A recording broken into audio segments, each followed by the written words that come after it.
Donc, nous allons débuter cet après-midi avec les présentations du cours ENV 9510 et je vais rapidement passer la parole à Marc Lecotte et Sheng Weipeng pour présenter en fait le concept de cette présentation-là. Merci Andréane.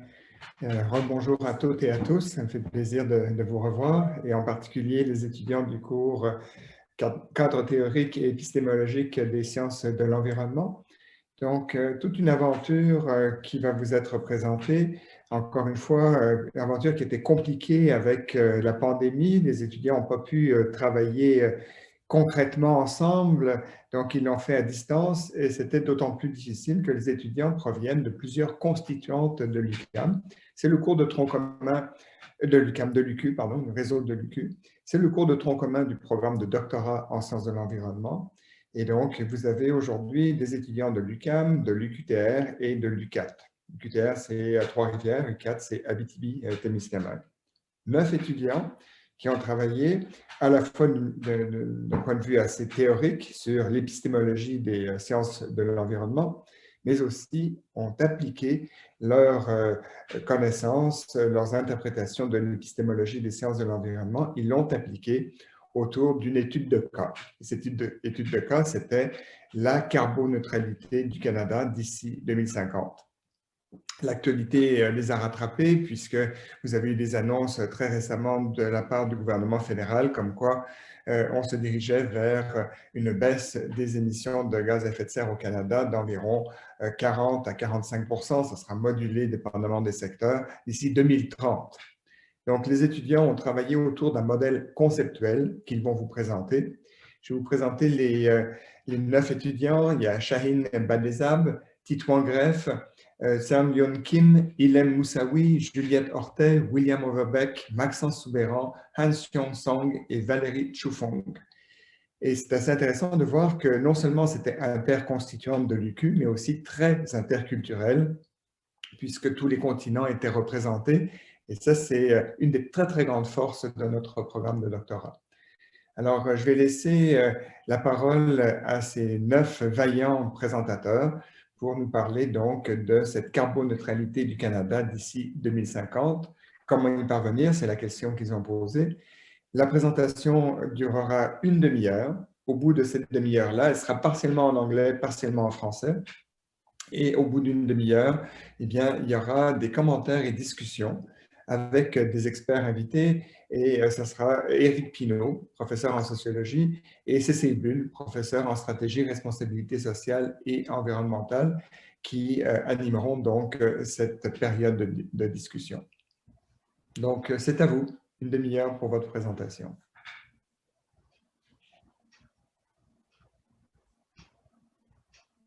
Okay.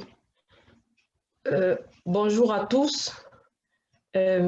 Mes collègues et moi allons vous présenter notre travail autour de la question de savoir comment parvenir à la carboneutralité au Canada d'ici 2050, comme Marc vient de le dire. Pourquoi cette question? En effet, plusieurs scientifiques ont établi des limites planétaires au point de basculement qui, une fois atteints, plongeront le globe terrestre dans une situation irréversible. C'est le cas, par exemple, de Will Stephen et ses collègues, qui en 2015 nous présentaient dans un article cette figure qui montre pour 9 éléments identifiés les limites à ne pas atteindre. La bande verte indique la zone de sécurité dans laquelle notre développement permet de maintenir une stabilité des écosystèmes. La bande jaune représente la zone à risque et la bande rouge la zone à haut risque. Nous constatons donc que plusieurs de ces éléments ont déjà dépassé la limite planétaire. Donc, ces auteurs montraient déjà en 2015 la nécessité de recadrer nos politiques de développement afin d'éviter l'atteinte de ces points de basculement. La pandémie de COVID-19 aujourd'hui, avec ses multiples conséquences, tant au niveau mondial qu'au niveau du Canada, nous interpelle urgemment à ce sujet. Aujourd'hui, nous voilà en train de suivre ce colloque en ligne, chacun chez soi, et dispersé à travers le monde. Mais imaginons s'il s'agissait d'une crise écologique ou climatique mondiale, serons-nous vivants pour le faire? on n'est pas très sûr. Donc, il faut agir et rapidement. C'est donc dans cette optique que nous proposons ici des stratégies pour atteindre la carboneutralité au Canada d'ici 2050, en droite ligne, comme Marc l'a aussi souligné, avec l'objectif du gouvernement énoncé la semaine dernière, celui de réduire de 45% les émissions de gaz à effet de serre d'ici 2030. Ainsi donc, nous avons fondé notre travail sur la question principale de savoir comment bâtir une économie forte, carboneutre et socialement acceptable au Canada à l'horizon 2050.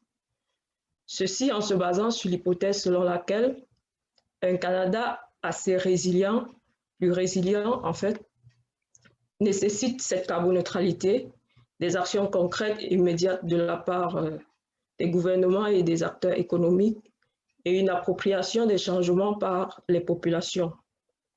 Pour ce faire, nous nous sommes focalisés sur les 7 secteurs les plus grands polluants selon le gouvernement, à savoir le pétrole et le gaz, les transports, les bâtiments, les industries lourdes, l'agriculture, l'électricité et les déchets. Donc, les actions à mener dans ces différents secteurs vous seront présentées par la suite. Mais avant, je passe la parole à mon collègue Anchion pour vous présenter notre modèle conceptuel. Merci. Well, thanks.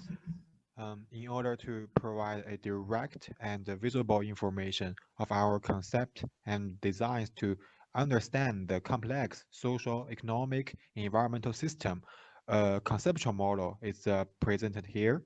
So the generalized conceptual model consists of 6 key modules, an actions and policy module for the definition of the different possible scenarios which have direct interaction with environment, social and economic sectors that the government, scientific communities, and social organizations, even individuals, could consider in respect for the Paris Agreement.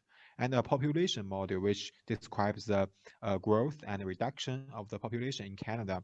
A social model that takes the evaluation of human public health, employment, purchase power, as well as the human well-being or social acceptability, and an economic model which includes major components of the Canadian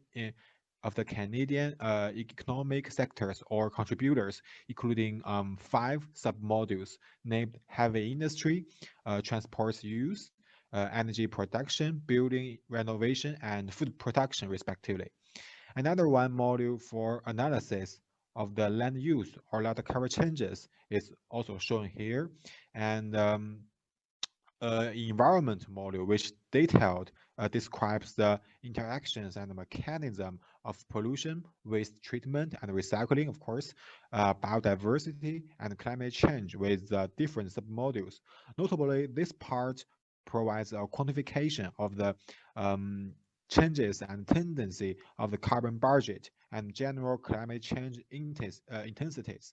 So currently the model is a conceptual model, and with further improvement and proper input data, we can probably obtain more concrete data to support sustainable development in Canada.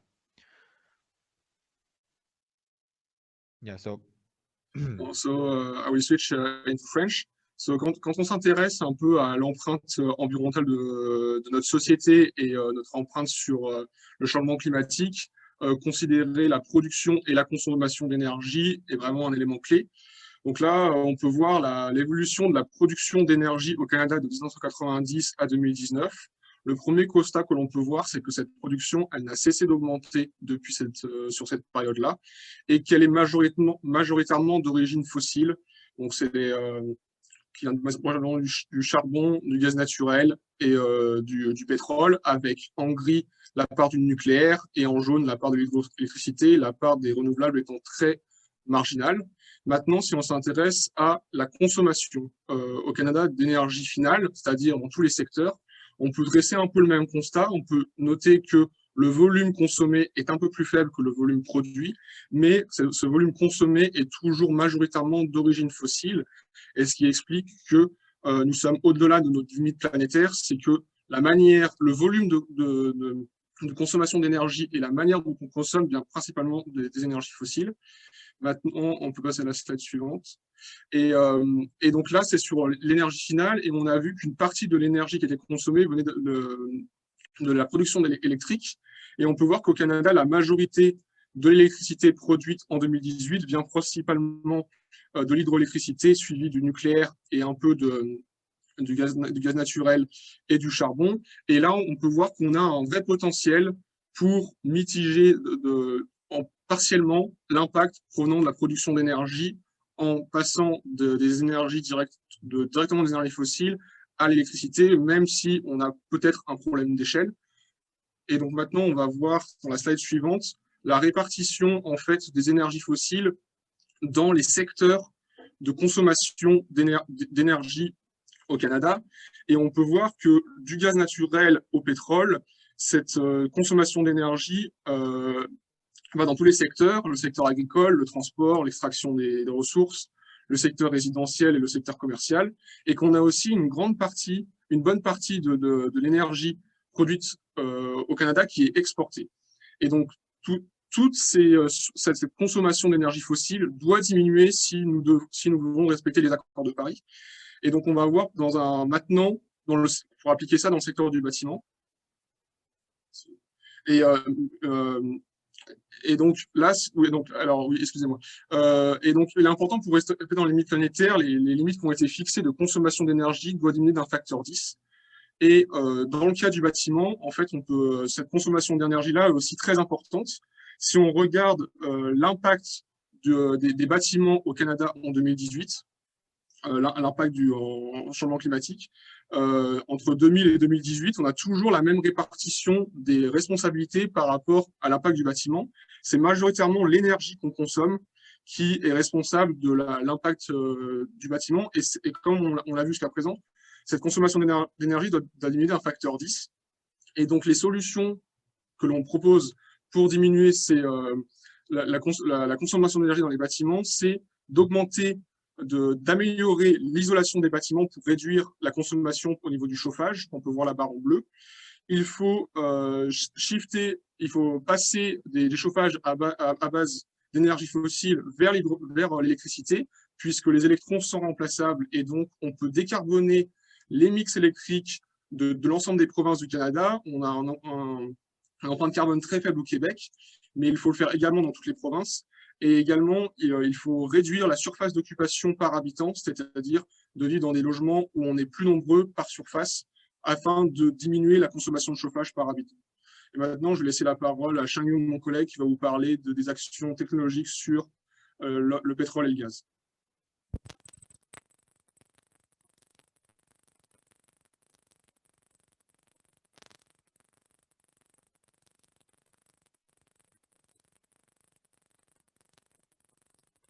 We cannot hear you, Sang-Hyun.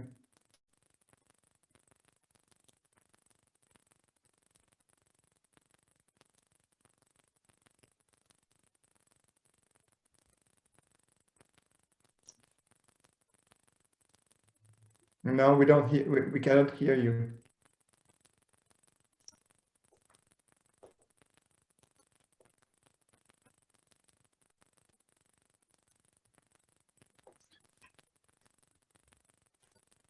Et William, tu peux peut-être passer sur mes diapos. Ouais. On reviendra sur le diapo de Sang-Hyun un peu plus tard. We'll go back to your slides later on, Sang-Hyun. C'est qui va présenter maintenant? C'est moi. C'est toi, Maxos. Okay. So after Maxos spoke, we will go back to you. Try to fix your microphone problem. Vas-y, Maxos. Merci, oui. Donc, le deuxième secteur qui émet le plus de gaz à effet de serre au Canada, c'est le secteur des transports. De 1990 à 2018, on observe une augmentation de 51% des émissions de gaz à effet de serre pour le secteur des transports. En 2018, 46% de ces émissions étaient attribuables au transport de marchandises et 54% étaient attribuables au transport de particuliers. Pour le transport de particuliers, la voiture électrique a souvent été vantée comme la voiture du futur pour ce qui est des émissions de gaz à effet de serre. Or, dans le graphique à droite, on voit la voiture à combustion représentée en vert. On voit que la voiture à combustion émet plus de CO2 que la voiture électrique dans la majorité des provinces, excepté le Nunavut. Donc, oui, la voiture électrique nous permettra de baisser drastiquement nos émissions de gaz à effet de serre, surtout lorsque notre énergie sera propre. Mais par contre, on doute qu'elle nous permettra d'arriver à la carboneutralité si on utilise autant les voitures électriques qu'on utilise aujourd'hui les voitures à combustion. Notamment à cause de l'extraction du lithium. Alors pour ça, on a besoin d'avancées technologiques pour mieux recycler les batteries des voitures électriques et réutiliser le lithium pour en faire de nouvelles batteries. Aussi, pour faire moins de kilomètres avec les voitures, il faudra développer le train électrique pour les passagers et aussi favoriser les déplacements actifs, notamment en ville, c'est-à-dire le vélo et la marche. Aussi, il faudrait imposer des quotas pour moins se déplacer, c'est-à-dire un nombre de voitures maximum par famille.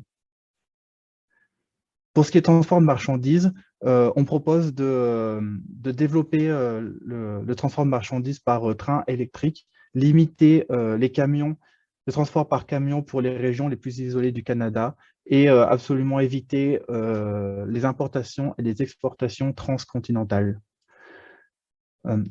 Cela aura des implications, notamment la relocalisation des industries. Bon, économiquement, on pourrait avoir de nouveaux emplois potentiellement qualifiés. Aussi, il faudra augmenter la durée de vie des biens, donc la qualité des produits qu'on va acheter pour, si la durée de vie des biens est 2 fois plus longue, on va transporter 2 fois moins potentiellement. Et aussi, dans le mode de nourriture, il faudra consommer local et de saison. Or, l'acceptabilité sociale de ces implications sera certainement difficile parce que cela va demander un changement de consommation rapide et drastique pour les Canadiens.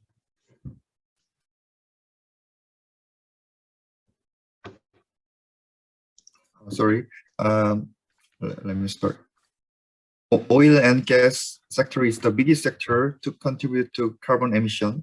They induce so much carbon to produce oil and gas, as well as transporting them. So here I will discuss 4 solutions to reduce emissions from this, the biggest sector. Okay. First, we need to focus on which influences warming the Earth more.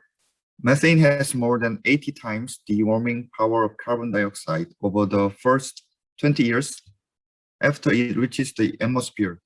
Even though CO2 has a longer lasting effect, methane sets the pace for warming in the near term. At least 25% of today's warming is driven by methane from human actions. So as a solution, companies should find a way to capture the methane gas from venting and recycle them, which is under development. Second, we need to reorganize heating system in cold Canada. Space heating is the single biggest energy and use, and the country's second largest contributor to greenhouse gas emissions. Heat pumps use only about 30% of as much electricity as baseboard electric heaters, and much less energy than gas or oil furnaces. Furthermore, it can be more efficient with smart control. It considers cost of natural gas or electricity, efficiency of the heat pump and natural gas furnace, time of use, and outdoor air temperature to choose the most efficient option. With these factors, we can save up to 30 to 40% of our energy. Third, Canada considers the Clean Fuel Standard to be one of the most important climate plans to reduce emissions, promote the consumption of clean tech and fuels, and produce high-quality jobs in a specialized economy.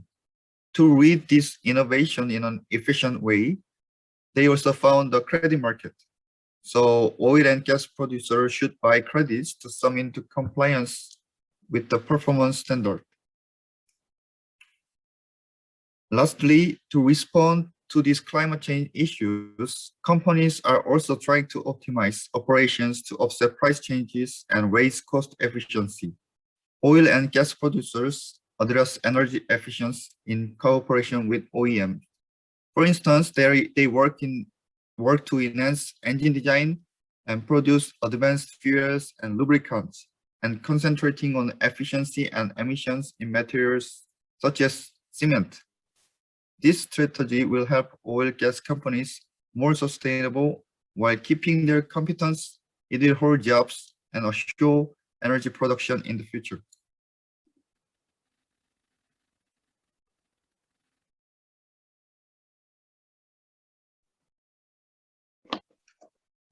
Pour les industries lourdes aussi sont des grandes émettrices de gaz à effet de serre par 11% des émissions totales. Comme le montre aussi la figure à droite, les sociétés de fabrication de produits chimiques et des fertilisants représentent 26% d'ensemble d'émissions des industries lourdes, suivi de raffinage de pétrole par 22%. Cependant, l'exploitation minière et la fabrication de la chaux et de gypse représentent respectivement 8% et 3%. Aussi, selon les projections établies par l'Environnement et Changement climatique Canada en décembre 2017, les émissions des industries lourdes de Canada s'élèveront à 119 mégatonnes d'équivalent de CO2 en 2030, soit 16% du total des émissions. Alors, comment responsabiliser les industries lourdes sur leurs externalités?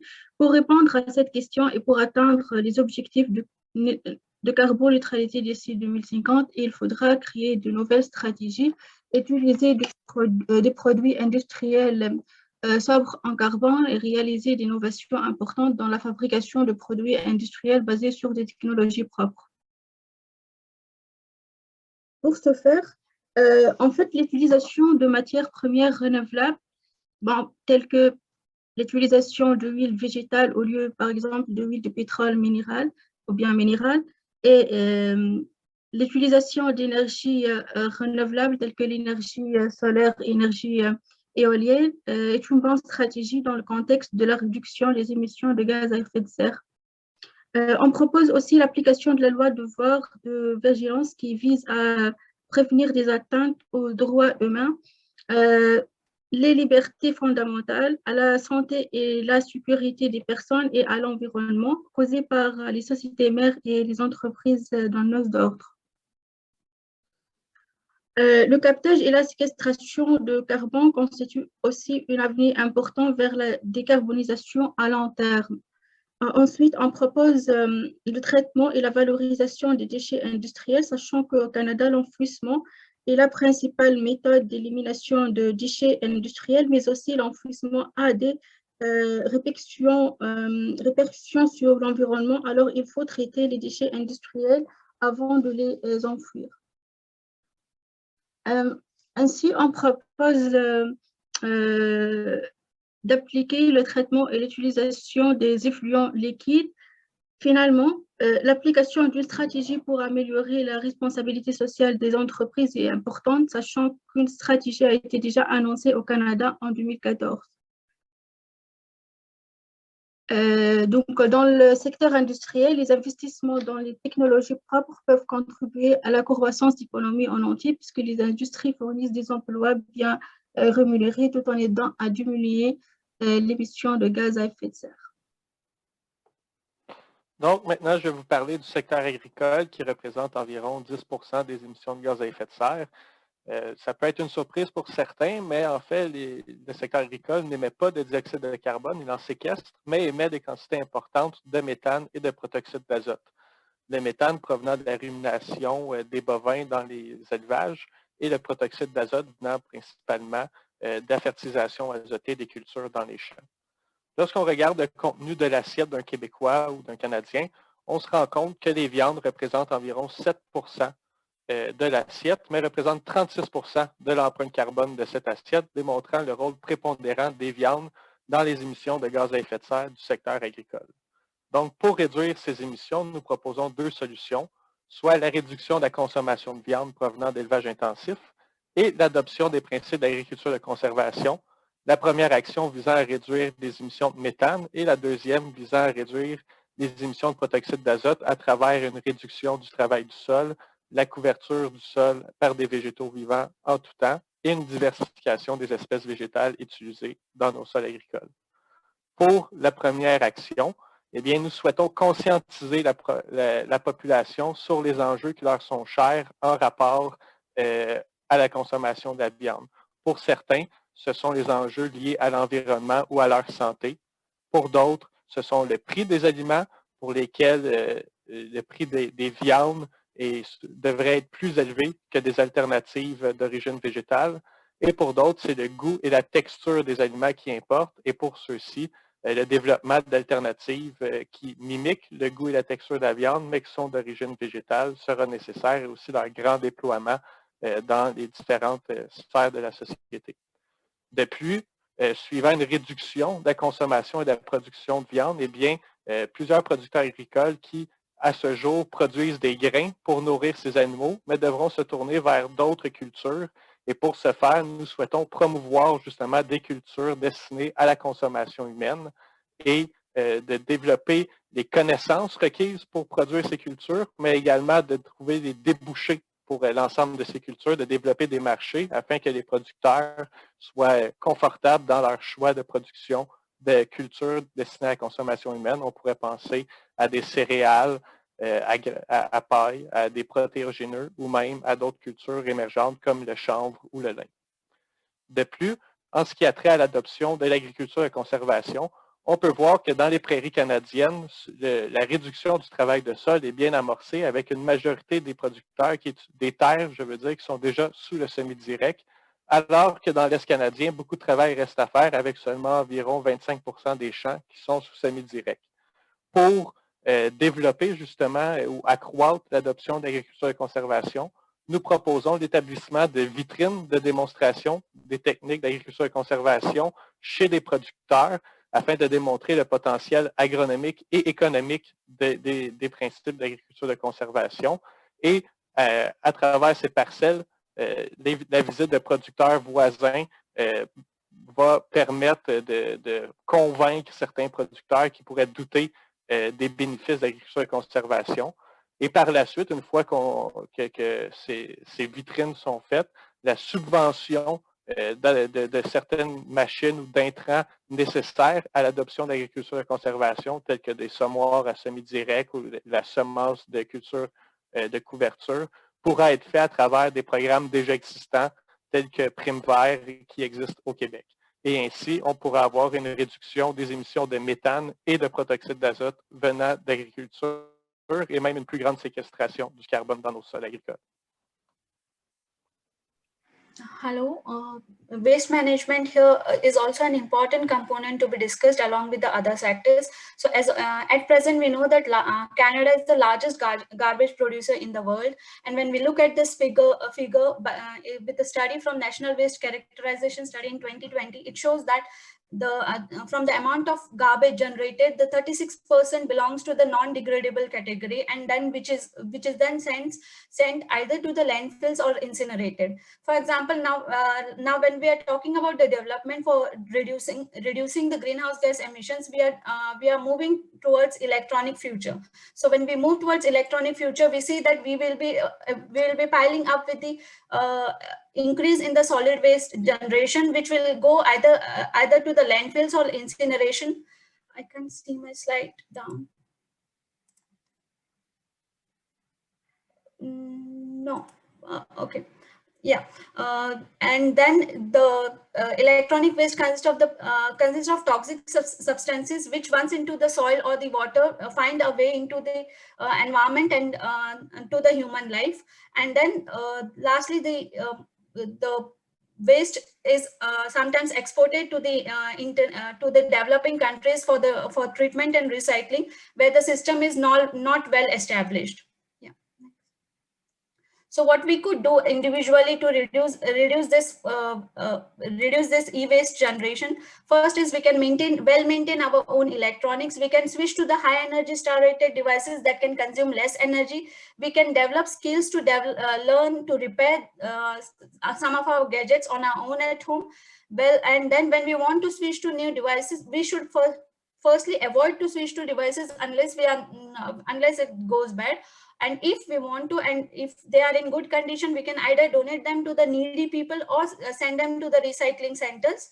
Then before we dispose them off, we have to be careful that we segregate the waste properly, and we should be educated and responsible citizens. We should try to pay the recycling fees, and then we should create awareness among the people about the hazards of this e-waste that is generated, and we should push the government and the industries to devise the cleaner, greener, or the eco-friendly devices. And when we do all this, we will have the benefits that we will when we go for recycling, we will have the benefit that we can extract the raw material and reuse it instead of going for the new mining, which is more pollution leading. Then we can reduce the requirement for the landfill area. We can reduce the wastage, and we can resell and reuse, and this recycling component can create a lot of job opportunities. All this is possible, like we can implement all this in along with inclusion of some management tools and some legislation laws. Thank you.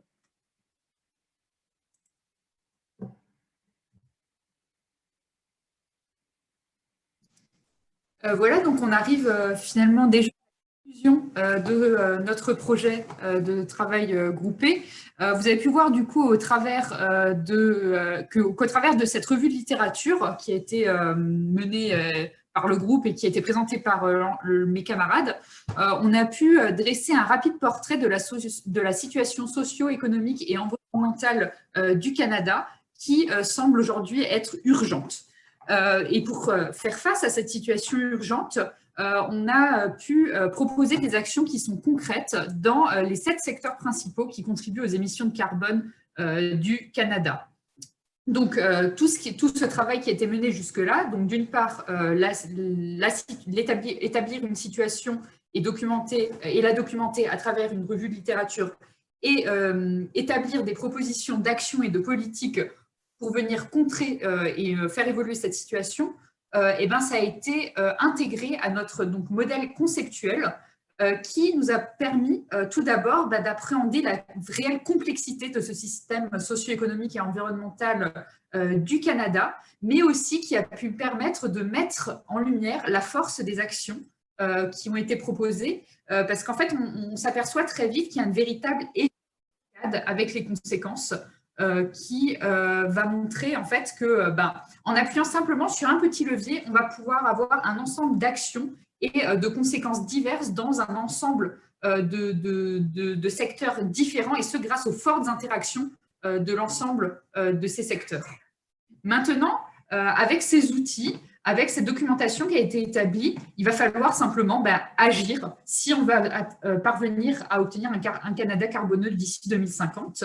Pour cela, il va falloir déjà appliquer ces mesures, prendre des décisions, écrire des lois, mais il va aussi falloir continuer à mener des études scientifiques qui vont aider à la décision politique, et ce notamment avec l'idée que l'émulation et l'évolution des différentes sphères scientifiques vont pouvoir amener à l'émergence de nouvelles idées. Et ça, vraiment, c'est une force de la transdisciplinarité qu'on a pu expérimenter dans notre projet. Je pense qu'on peut placer la slide suivante. Et là, c'était pour donner un peu une perspective par rapport à l'ensemble de notre présentation, pour terminer, où on revient un peu de manière plus concrète sur qu'est-ce que le 45% de baisse par an à horizon 2030, puis carboneutralité d'ici 2050, réduire de 45% nos émissions d'ici 2030, c'est réduire de 5% par an de aujourd'hui jusqu'à 2030 nos émissions de gaz à effet de serre.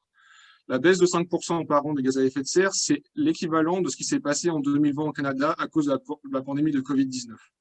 Donc, comment est-ce qu'on organise notre société en réduisant la consommation d'énergie fossile, mais cette fois-ci pas en subissant une crise sanitaire, mais comment on s'organise dans notre société.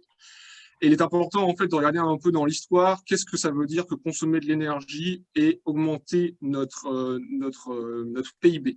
Quand on regarde l'évolution du PIB du Canada, la courbe en noir de 1960, on peut aller jusqu'à 2020, elle est fortement corrélée à notre consommation d'énergie qui est fortement d'origine fossile. Et donc, si on doit réduire notre consommation d'énergie d'un facteur 10, actuellement, dans l'histoire, on n'a jamais été capable de continuer d'augmenter notre PIB avec une baisse d'énergie aussi importante.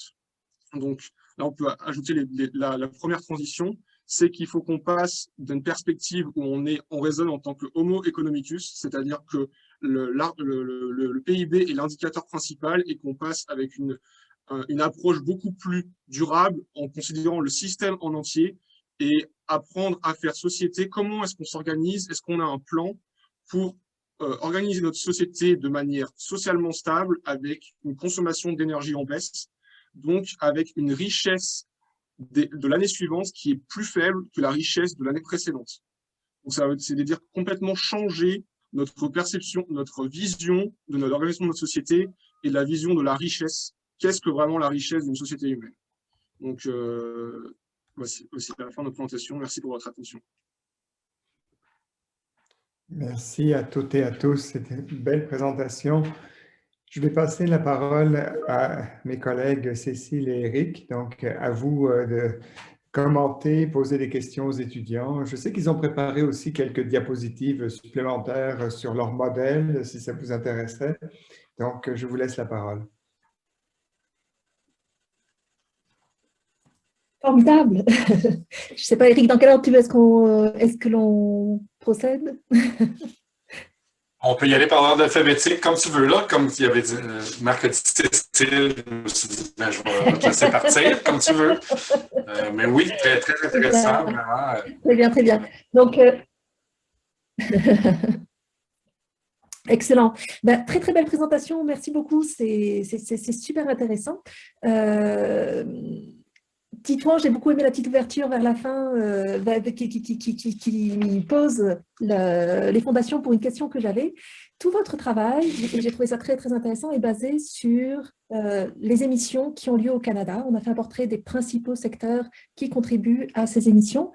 Mais il me semble que peu importe où j'émets des gaz à effet de serre à travers le monde, ça va avoir les mêmes conséquences sur la planète.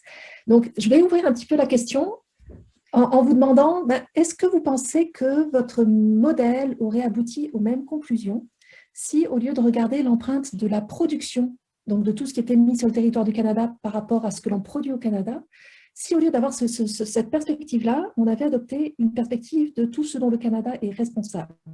Vous avez souligné le fait qu'il y avait des exports qui étaient des gros contributeurs à notre impact. Est-ce que c'est notre responsabilité ce que l'on exporte ou est-ce que c'est la responsabilité de ceux qui vont acheter ce pétrole de l'Alberta qu'on est en train de produire? Est-ce que nous n'aurions pas une part de responsabilité dans les émissions qui ont lieu en Chine, qui ont lieu aux États-Unis par rapport à nos modes de consommation? Donc, je vous pose la question, à votre avis, dans votre modèle qui est très complet, qui couvre beaucoup de secteurs d'activité, qu'est-ce qui aurait changé si on avait adopté une perspective de la consommation au lieu d'adopter une perspective de la production au Canada?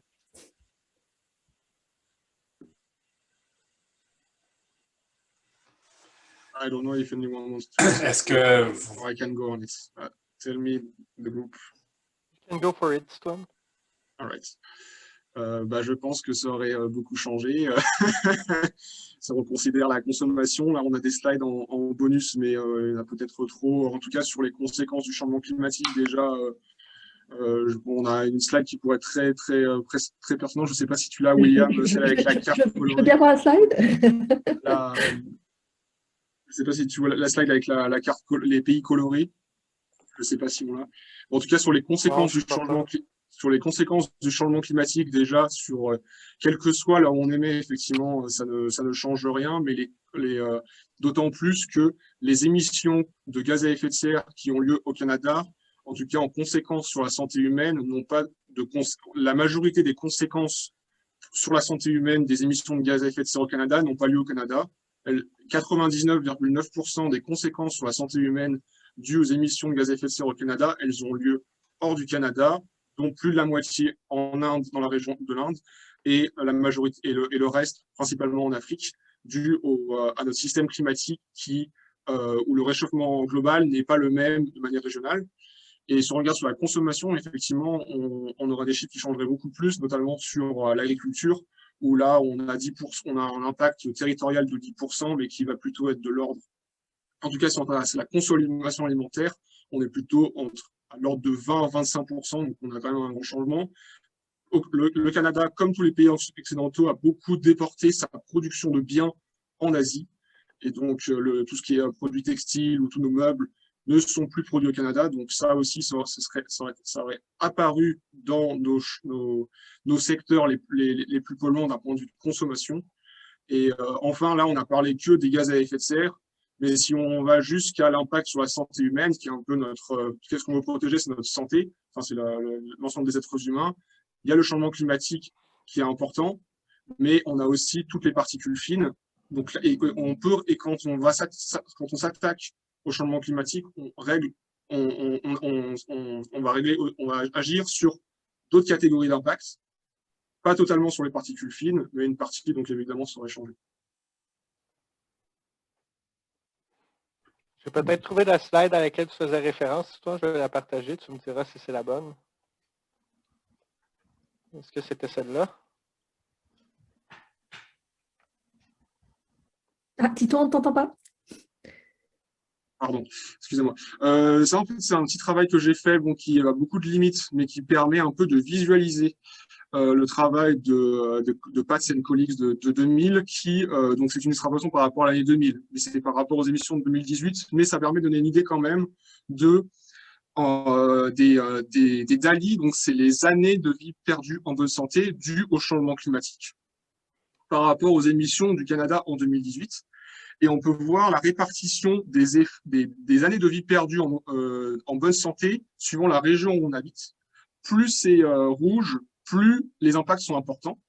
Et donc, on peut voir, ça permet de visualiser un peu que, en fait, voilà, c'est la région de l'Inde, du Bangladesh, du Népal qui, d'un point de vue maladies tropicales de type malaria, dengue, qui sont favorisées par la prolifération des moustiques due à l'augmentation de la température. Toutes ces maladies tropicales-là, en fait, font un bond dans la prolifération et dans les impacts directs sur la santé humaine, et que en fait, on a à peine 0,1% des effets du changement climatique émis dû à la consommation des Canadiens qui a lieu sur le territoire du Canada. Ça, c'est quand même quelque chose dont il faut être conscient. Et la deuxième partie, la figure à côté, c'est les risques, le nombre de jours où la chaleur dépasse des risques de mort. Si on est exposé à des températures extrêmes, il y a un risque de mort qui est bien plus important et qu'on peut voir suivant les différents scénarios, le scénario 1.5, le RCP 2.6, ensuite c'est le scénario 2 degrés et le dernier c'est le scénario 3.5, 4 degrés. Encore une fois, les vagues de chaleur dues aux émissions de gaz à effet de serre induites par le changement climatique ne se trouvent pas majoritairement au Canada, mais c'est plutôt l'Amérique du Sud, l'Afrique et enfin pour le scénario extrême avec 3.5 degrés, avec l'Inde et l'Asie qui sont les plus impactés. Donc on a une inégalité de consommation des pays et on a une inégalité dans les impacts dus au changement climatique.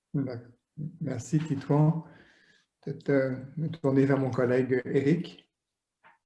Oui, ben je vais pour diversifier un peu les réponses, je crois que ça pourrait aider si je posais la question en anglais parce qu'il y a une partie des personnes qui sont plutôt anglophones, donc je vais juste faire un petit flip de secondes pour pouvoir faire ça. I'm going to ask a question in English so that people that are anglophones can maybe jump into the discussion. There's three points that I wanted to make. Thanks a lot for the presentation, really interesting. very, very courageous of you to look at this as in a very wide scope and try to understand how a country as diverse and complex as Canada can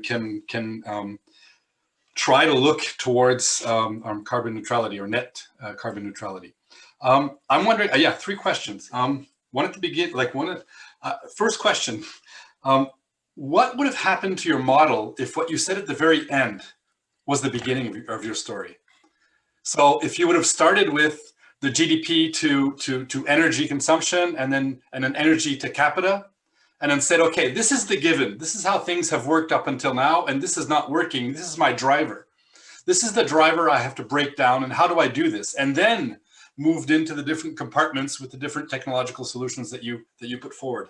So that's like a first question. Why does that happen at the end all the time? You know, and even in my work, I end up in this like, oh, and at the end, yeah, and growth is a problem. So what would happen in your model if you would have started with that? And started with the total amount of energy that we consume as a society, which we know is 5 times the world average. You know, just that is screaming at us.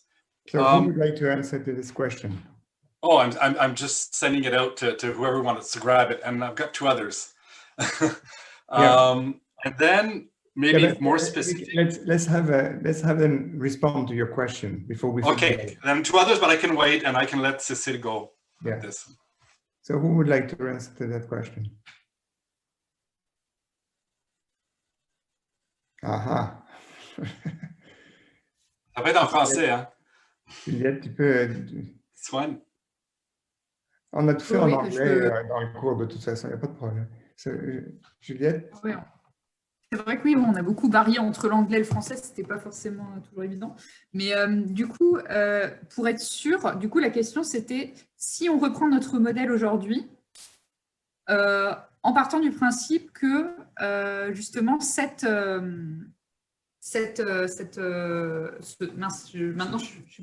croissance, on la garde, c'est ça? Vers quoi on va justement?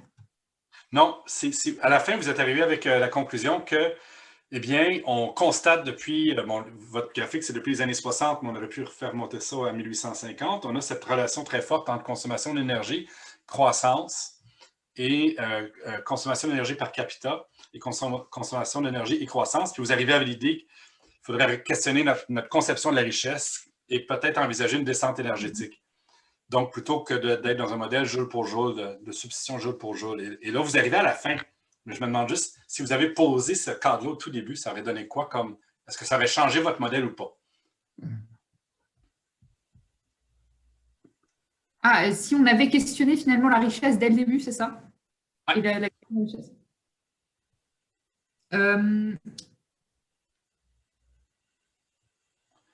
pense que l'idée de notre modèle, c'est vrai qu'aujourd'hui, c'était vraiment de montrer la situation actuelle. Et ce n'est pas du tout quelque chose voilà, où on est allé. Ouais, je vois quelqu'un dans le chat qui parle justement d'aller sur le terrain de la décroissance. Et je ne crois pas qu'en fait, dans notre modèle, on ait vraiment parlé de croissance ou de décroissance. Ce n'est pas quelque chose qui a été noté comme tel, parce qu'on était vraiment sur des secteurs d'activité qu'on a laissés libres et qu'on n'a pas tourné vers soit une croissance ou une décroissance. On a laissé en fait finalement la liberté. Alors, ce n'est pas des choses qu'on a pu tester là dans le temps qu'on a eu et avec lequel on a fait. En fait, on n'a pas utilisé de données ou quoi, mais l'idée, c'est que le modèle est construit de telle sorte qu'on puisse utiliser et envisager différents scénarios, donc des scénarios de croissance continue, mais aussi des scénarios éventuellement de décroissance.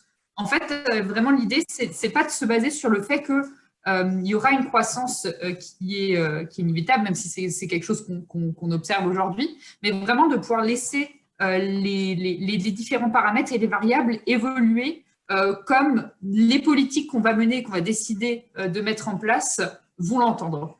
Donc, je ne pense pas que ça aurait fondamentalement changé la modélisation. Merci. Eric, tu nous avais dit... Désolée d'avoir mis un peu de temps à comprendre la question. Oui, mais je ne veux pas trop prendre le tapis, mais I can always go with the second question. It's going to be a general, and then I'll give a specific example. In your model, you've got your modules, your outside modules, economy, population, land use, environment, and social social arena. And then you've got action and policy, which is in the middle. And I see arrows leaving the action module and affecting and impacting economy, environment, and the social. What I don't see is this retroaction. So something coming back and hitting the actions and the policies. So reactions from the different spheres. And I'll give you a very concrete example.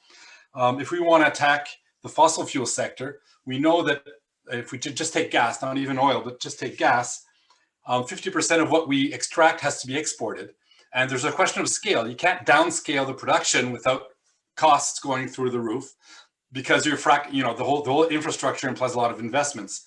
So these guys are gonna defend their right to extract and export, and they're gonna lobby. They're gonna have these huge, publicity campaigns. They're gonna tooth and nail defend their right to extract, because it's wealth for them. So how is that going to impact your capacity to act?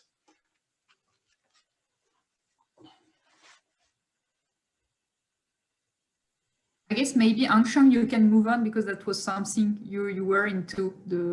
This is exactly what I just wrote to Anshang. I think you can answer that question. Oh, well, thanks for your trust, sir, and I'll just do my best. Okay. Actually, William, if you can, move to the backup slide that we prepared for the question. Okay. So actually, that's a tough one. I have to admit.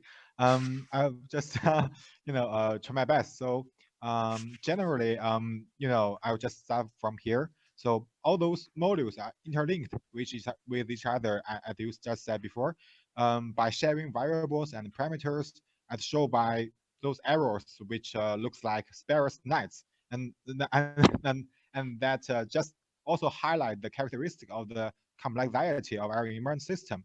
So I'm not a very good economist, but I'm going to show, William, to the backup slides, please. Do you want this one? Yeah. All right. Exactly. Thanks. So that's my example. That's how I want to go further. So I'm not a very good economist. I do something about agroecology. So I'll go with agriculture, for instance. So agriculture or food production as a part of the economy module, it's designed to be determined by agriculture land, agriculture management practices, and climate variables. Such information is going to be adopted from land use change, blah, blah, blah. And in the meantime, the food requirement is also taken into consideration, which includes both bottom-up information, like food consumption per person. That's a bottom-up, and top-down food policy approaches, which are associated with population, social, and policy modules. So here is the example for our policy to get to the ground, to act. And as for your question about the conflict between the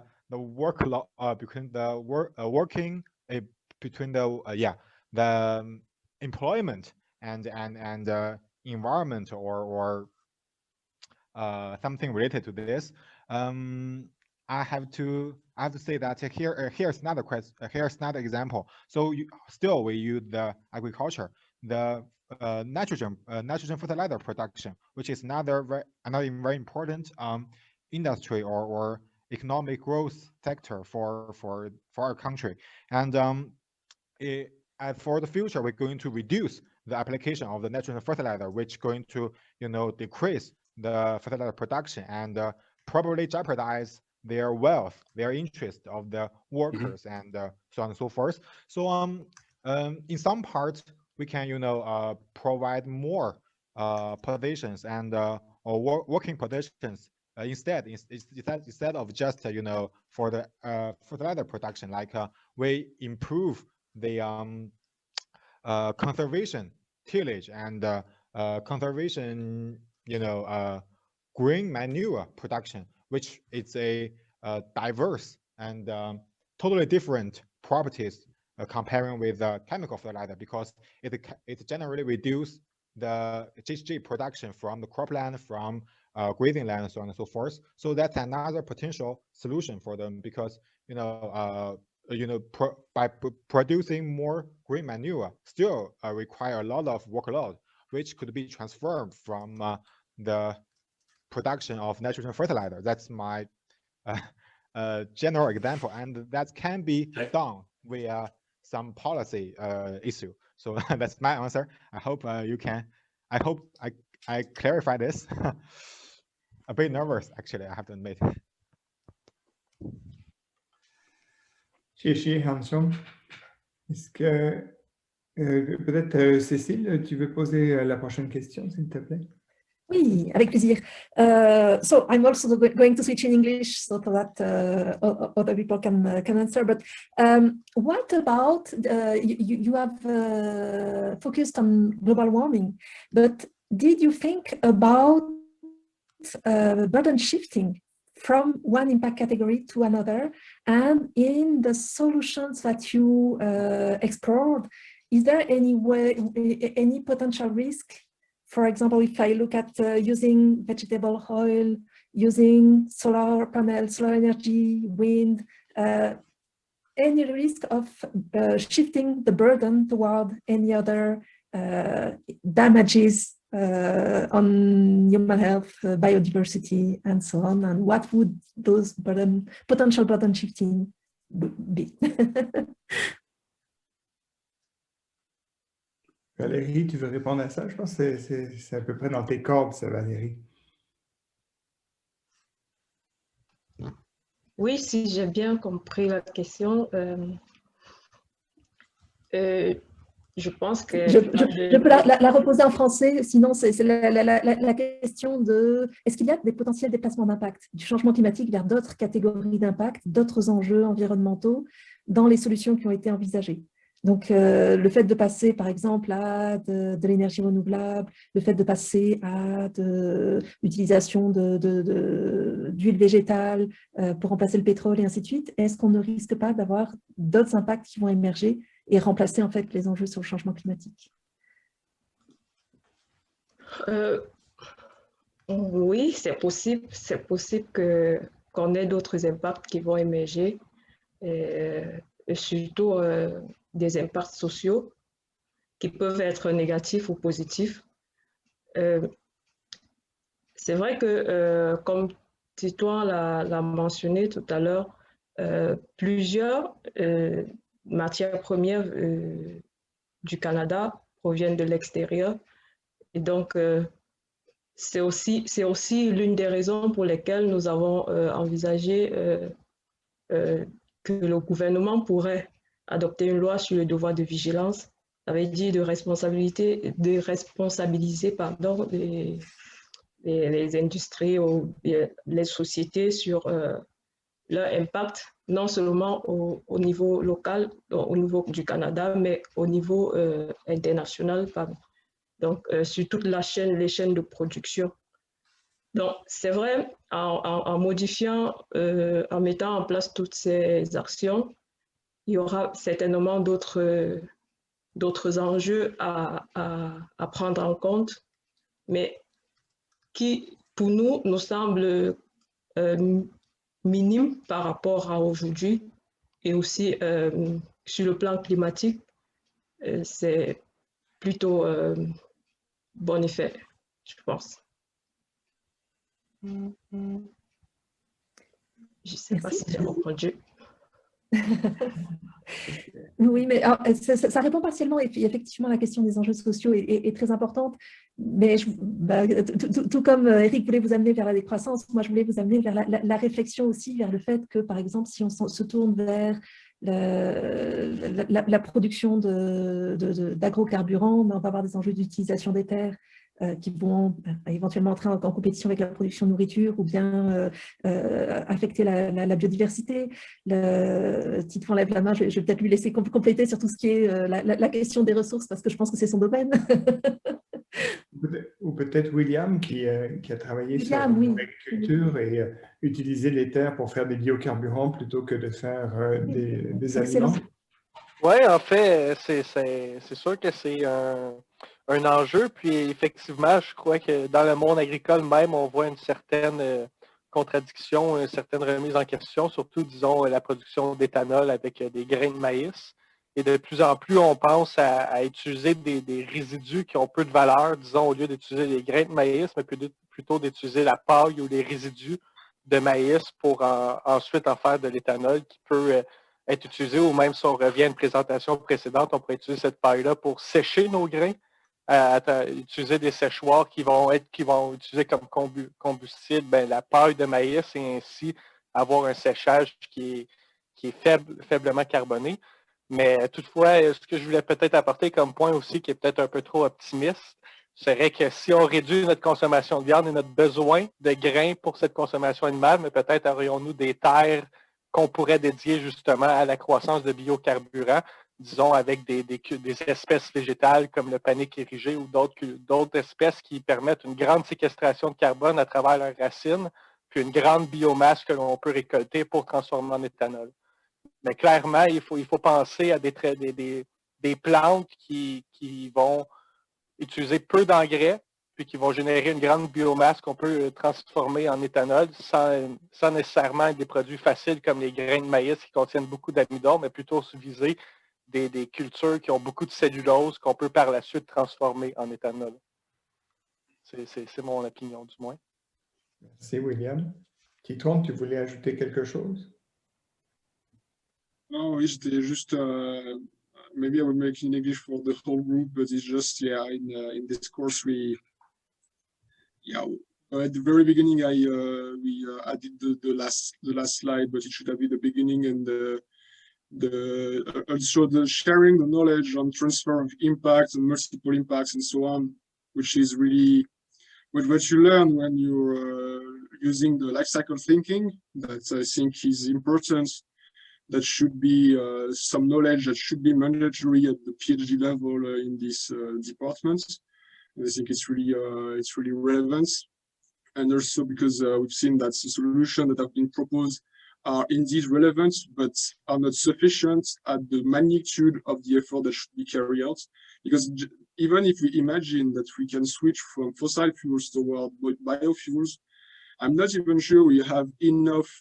We may burn everything we have on 1 year, and then there are no more biofuels available. There is a problem of the scale. So it's as technological solutions, we can fight on the 5% as much as as hard as we go, which will never reach the 100%. So technological solutions represented some of them can help to fight 10% of the problem, but the 90 other ones are on the volume we are consuming. So that would be my answer.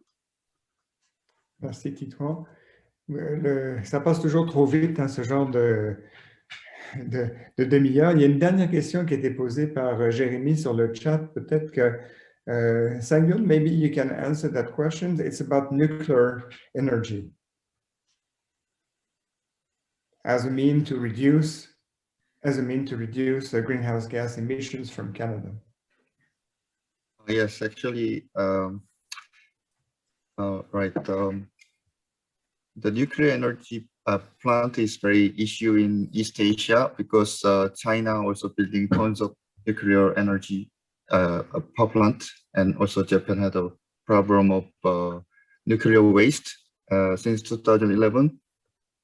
I mean, nuclear power is very praised by the zero emission by public, but still we don't know about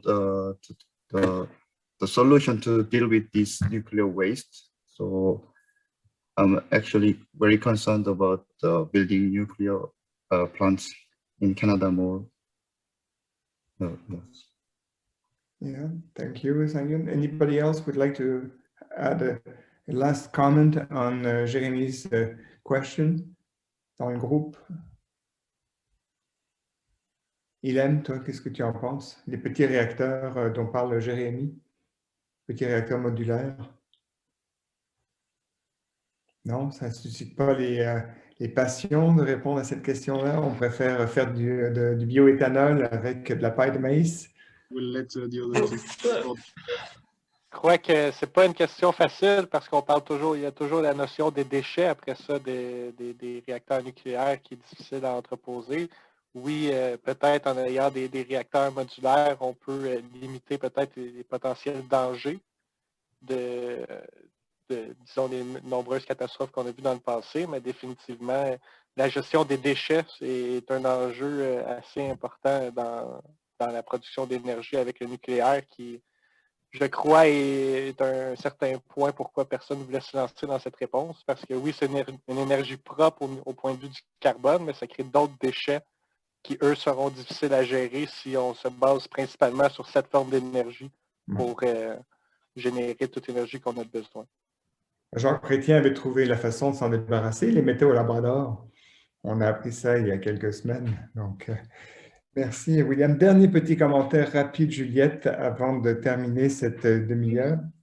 Je disais que c'est finalement peut-être juste un changement d'échelle et c'est peut-être reporter un problème plus tard, apporter une solution qui va être du coup décalée dans le temps, parce que c'est des solutions qui sont longues à mettre en place, mais aussi très longues à arrêter. On voit que par exemple, en Allemagne ou en France, ils cherchent aujourd'hui à arrêter certains réacteurs et c'est vraiment des choses qui sont forcément pas évidentes. Donc oui, ça peut peut-être finalement décaler nos problèmes, les problèmes qui sont à notre porte aujourd'hui, mais ça ne répondra pas effectivement à une question de manière définitive. Mais après, finalement, est-ce que c'est pas ça dont on a besoin dans un premier temps, c'est de gagner du temps et ensuite pouvoir répondre à ces questions. Ça s'étudie, c'est pas sans risque, il faut l'avoir en tête, mais ça peut s'étudier. Alors, merci aux 9 étudiantes et étudiants pour cette présentation, pour les réponses. Merci à Eric, merci à Cécile d'avoir posé vos questions. Merci à vous tous. Et bravo encore à toute l'équipe. J'espère que vous avez inspiré tous les étudiants de la maîtrise de vouloir un jour poursuivre au doctorat avec cette présentation sur l'épistémologie des sciences de l'environnement et l'utilisation d'un modèle conceptuel pour englober en fait les multiples dimensions d'un problème. Merci à toutes et à tous. Alors, je repasse la parole à Andréane.